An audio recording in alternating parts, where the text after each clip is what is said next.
కీమా తయారీ విధానం.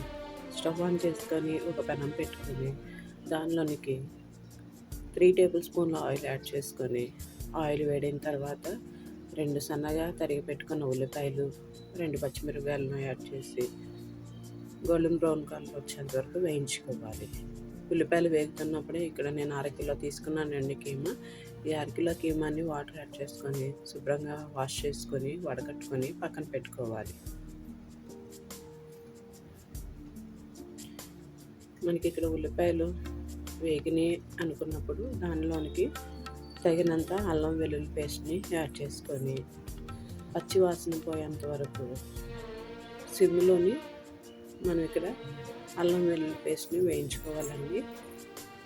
మనకి పచ్చివాసన పోయే నూనె ఎప్పుడైతే తేలుతుందో అప్పుడు దీనిలోనికి మనం కడిగి పెట్టుకున్న 1/2 కేజీ కీమాను యాడ్ చేసుకొని ఈ మొత్తం కలియబెట్టుకొని మూత పెట్టుకొని మగ్గించుకోవాలండి.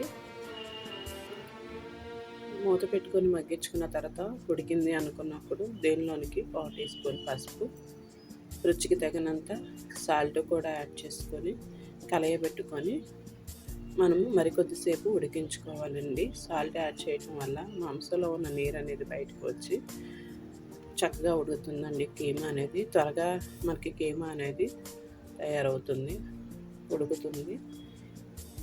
ఈ కీమా అనేది చాలా మంచిదండి. బ్లడ్ పడుతుంది, బ్లడ్ ఇంప్రూవ్ అవుతుందండి.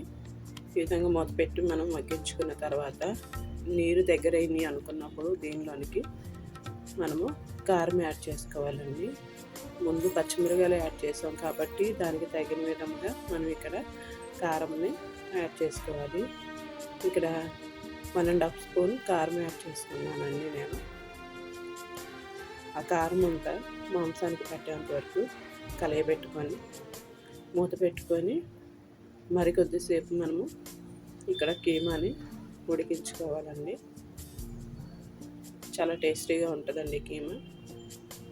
చిన్నపిల్లలకు కానీ బాలింతలకు కానీ ఎవరికైనా పెడతారండి ఈ కీమా అనేది. ఒకవేళ మనకి ఇక్కడ కీమా ఉడకపోతే మరికొద్దిగా వాటర్ యాడ్ చేసుకొని మూత పెట్టి మగ్గించుకోవాలండి.